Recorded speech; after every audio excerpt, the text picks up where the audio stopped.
Hello guys, स्वागत है आप सभी का द डेमोक्रेटिक टेल्स में। मेरा नाम अभिषेक मोदी है और हम चर्चा करने वाले हैं अडानी ग्रुप और हिंडनबर्ग रिसर्च के बारे में।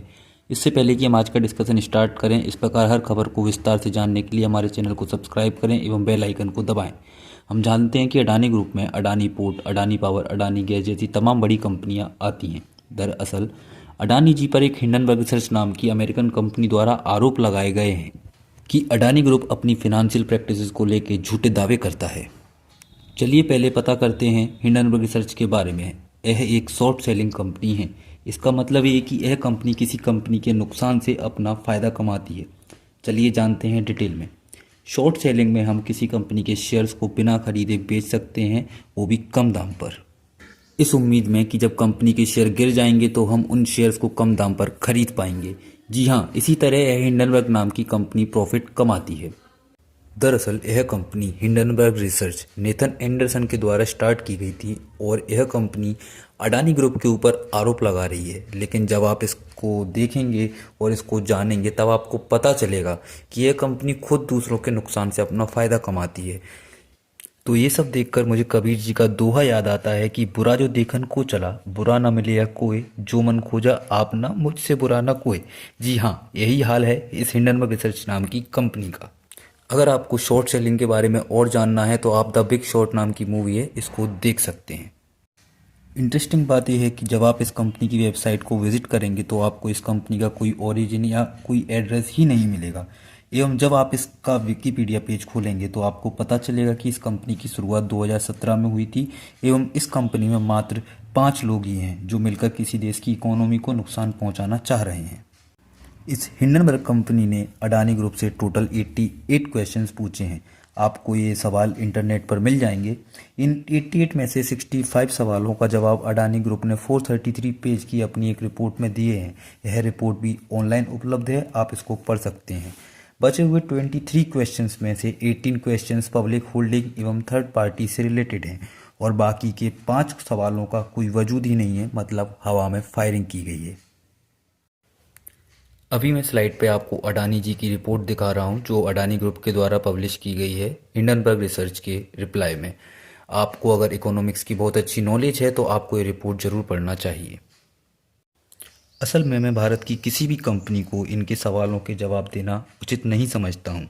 सवाल पूछना बहुत आसान होता है। सवाल तो हम भी पूछ सकते हैं इस हिंडनबर्ग कंपनी के ओरिजिन के बारे में, इसके एम्प्लॉयज़ के बारे में, इसकी फिनंशियल रिपोर्ट के बारे में।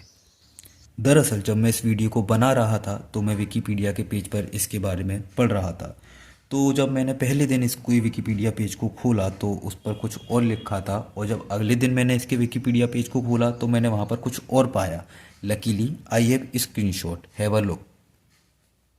मैं आपके साथ यहाँ पर 3 स्क्रीनशॉट शेयर कर रहा हूँ। आप देख सकते हैं कि पहले में लिखा हुआ है Hindenburg takes profit if the target company share price declines. वहीं सेकंड वाले में कुछ और लिखा हुआ है और थर्ड वाले में कुछ और लिखा हुआ है। अभी हाल ही में एस जयशंकर जी ने भी वेस्टर्न कंट्रीज़ के हिपोक्रेसी को भी एक्सपोज किया है। इसके साथ ही इंडिया ने रशिया का भी साइड लिया था। वेस्टर्न कंट्रीज़ के मना करने पर भी इंडिया रशिया से क्रूड ऑयल को कम दाम पर खरीद रहा है। डायरेक्टली तो हमने ना ही रशिया को और ना ही यूक्रेन को सपोर्ट किया है। एक बात आप ये भी नोटिस करेंगे कि रशिया यूक्रेन वॉर के दौरान भी इंडिया की इकोनॉमी जो है वो अमेरिका और वेस्टर्न मार्केट के कंपैरेटिव काफ़ी अच्छा परफॉर्म कर रही है। और अब ये एक संदिग्ध कंपनी की रिपोर्ट की वजह से इंडियन मार्केट पिछले 2 हफ्ते से गिरता जा रहा है। अगर हम बात करें दिसंबर 2020 की तो पाकिस्तान ने भी भारत पर आरोप लगाया था कि भारत डिस इन्फॉर्मेशन कैंपेन को फंड कर रहा है, लेकिन पाकिस्तान की ये ट्रिक भी काम नहीं आई थी। हिंडनबर्ग रिसर्च के द्वारा भी यही किया जा रहा है। कुछ दिन पहले यूके के राष्ट्रपति ऋषि सुनक ने भी बीबीसी की चर्चित डॉक्यूमेंट्री पर पीएम मोदी को समर्थन दिया था। अब तो सुप्रीम कोर्ट ने भी इस पर फैसला सुना दिया है, तो यह बात यहीं ख़त्म हो जाती है। ये एक कोइंसिडेंस है कि अमेरिका और ब्रिटेन दोनों की गवर्नमेंट को पता है कि आखिर क्या चल रहा है। ये एक गेम प्लान भी हो सकता है भारत की इकोनॉमी को गिराने का, और ये भी कह सकते हैं कि भारत रशिया के साथ डील करने की कीमत चुका रहा है या फिर अपने स्वतंत्र निर्णय लेने की। वैसे तो भारत के लिए कोई नई बात नहीं है। अक्सर भारत के अंदर इस प्रकार के कई मुद्दे उठते रहते हैं और भारत इन प्रकार की सिचुएशंस को कैसे फेस करना है ये बहुत अच्छे से जानता है। अगले साल 2024 में भारत के जनरल इलेक्शंस होने वाले हैं, तो बहुत कुछ अभी देखना बाकी है। हम ये कह सकते हैं कि ये तो ट्रेलर है, पिक्चर अभी बाकी है मेरे दोस्त। कहा जाता है democracy is fickle, demography is what matters.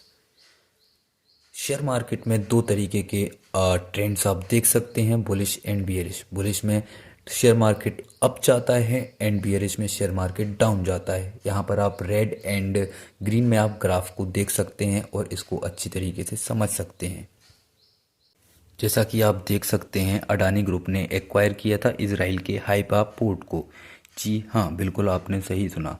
India के लिए एक बहुत अच्छी खबर आई थी कि अडानी ग्रुप ने इजराइल के हाइफा पोर्ट को एक्वायर किया है। मैप में आपकी इसकी लोकेशन को देख सकते हैं, रेड से मैंने सर्कल बनाया हुआ है। यह स्वेज कैनाल से होते हुए इंडिया को और वेस्टर्न कंट्रीज़ को जोड़ने में बहुत हेल्प करेगा। इंडिया के लिए यह बहुत स्ट्रेटेजिक लोकेशन है।